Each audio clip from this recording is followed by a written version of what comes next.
আসসালামু আলাইকুম।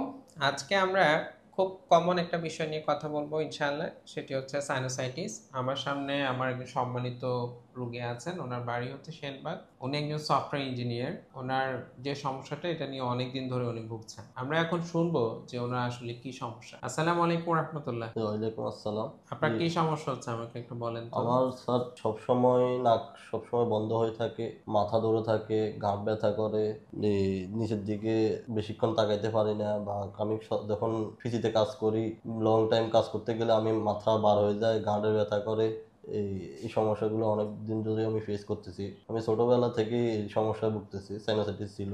এটার জন্য আমি ২০০০ মনে হয় যখন আমার বয়স ১০-১২ বছর তখন আমার একটা অপারেশন করানো হইছে আচ্ছা, আচ্ছা। নাকে। এটার পরেও আমি কোনো সমাধান পাই নাই। এটা নিয়ে আমি আজকে দীর্ঘ বছর ভুগতেছি এই কত বছর সমস্যাটা। হবে? বুঝ মতে আমি ৩০ বছরে আমি এটা নিয়ে ভুগতেছি। ৩০ বছর ধরে উনি সাইনোসাইটিসের এই সমস্যা নিয়ে হ্যাঁ, ভুগছেন। আমি মাঝখানে বলতেছিলাম আমি যখন আমার বয়স ১২ থেকে ১৫ তখন আমার অপারেশনও করানো হইছে। একবার অপারেশনও করা অপারেশন হয়েছে। করানো হয়েছে, জি। তারপর তারপরেও থেকেও কিছু হয় নাই। এরপরে আচ্ছা, আমি ডাক্তার দেখাইছিলাম। ডাক্তারে বলতেছে যখন বয়স হয়ে যাবে, বয়সের সাথে, সাথে তখন আস্তে, আস্তে এটা ঠিক হয়ে যাবে। ঠিক বাট হবে। এটা এখনো পর্যন্ত আমি ঠিক করতে পারি আপনি নাই। নাকে গন্ধ পান? গন্ধ এমনি আছে, হ্যাঁ, স্বাভাবিক। আপনার যখন ক্লিয়ার থাকে আরকি। মেজাজ কি খিটখিটে থাকে? মেজাজটা খিটখিটে থাকে। এটার কারণে আমার সবসময় মাথা বার হয়ে থাকে, শরীরের ওজন বেড়ে যাচ্ছে আপনি বা যখন একটু মাথাটা ইয়ে করে, সামনের দিকে হ্যাঁ। ঝুঁকেন তখন কি একটু ভার, ভার লাগে? জি, জি, জি, অবশ্যই। আপনার কি মনে হয় যে এই জায়গাগুলো আপনার সবসময় ভার হ্যাঁ, হয়ে হ্যাঁ, থাকে? এগুলো বার হয়ে থাকে। এগুলো এগুলো ভার বলতে হয়ে বার যায়, হয় বলতে এগুলো অনেক ব্যথা করে। ব্যথা করে? প্রচন্ড পরিমাণে ব্যথা করে। ব্যথা করে এগুলো হ্যাঁ, সবসময়।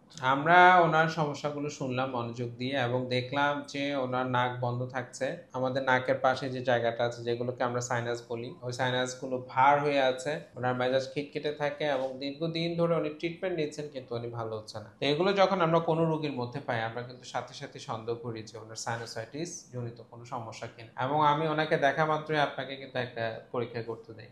জি, সেটা জি, হচ্ছে জি। সিটি স্ক্যান, সিটি তাই না? স্ক্যান। জি, তা আমরা ওনার সিটি স্ক্যান করেছি। আমরা যদি একটু তাকাই ওনার সিটি স্ক্যানের দিকে, তা আমরা ওনার এই যে সিটি স্ক্যানটা করেছি, করে দেখলাম যে ওনার যে সাইনাসগুলো এগুলো একদম ঘোলা হয়ে আছে। সাধারণত যখন সাইনাসগুলো পরিষ্কার থাকে তখন এরকম কালো থাকে। কিন্তু যখন এরকম ঘোলা হয়ে যায় তখন আমরা চিন্তা করি যে এখানে হয় কোনো পানি জমা আছে অথবা পুজ জমা আছে অথবা এখানে কোনো পলিপ আছে।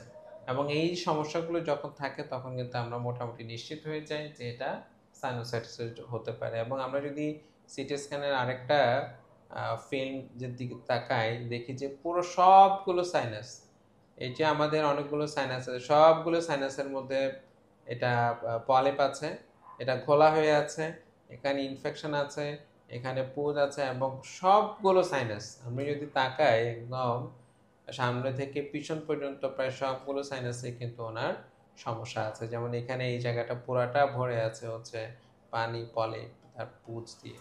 যখন এরকম সমস্যা থাকে তখন কিন্তু চিকিৎসার জন্য ওনার একমাত্র পথ হচ্ছে অপারেশন করা। কারণ এই সাইনাসগুলোতে যদি আমি কোনো ওষুধ দেই ওষুধগুলো সাইনাসের মধ্যে যাবে না, ওষুধ কাজ করবে না, তার সমস্যা কিন্তু সমাধান হবে না। আমরা অপারেশনের মাধ্যমে এই সাইনাসগুলোকে খুলে দেই, তার রাস্তাটা পরিষ্কার করে দেই, ফলে নাকটা ওনার হালকা হবে, সাইনাসগুলো খুলে যাবে, ওষুধ দিলে সে ওষুধ কাজ করবে এবং ওনার যে লক্ষণগুলো আছে, ওনার যে সমস্যাগুলো আছে, যে জটিলতাগুলো আছে সেগুলো থেকে উনি মুক্তি পাবে। আসসালামু আলাইকুম ওয়া রাহমাতুল্লাহ।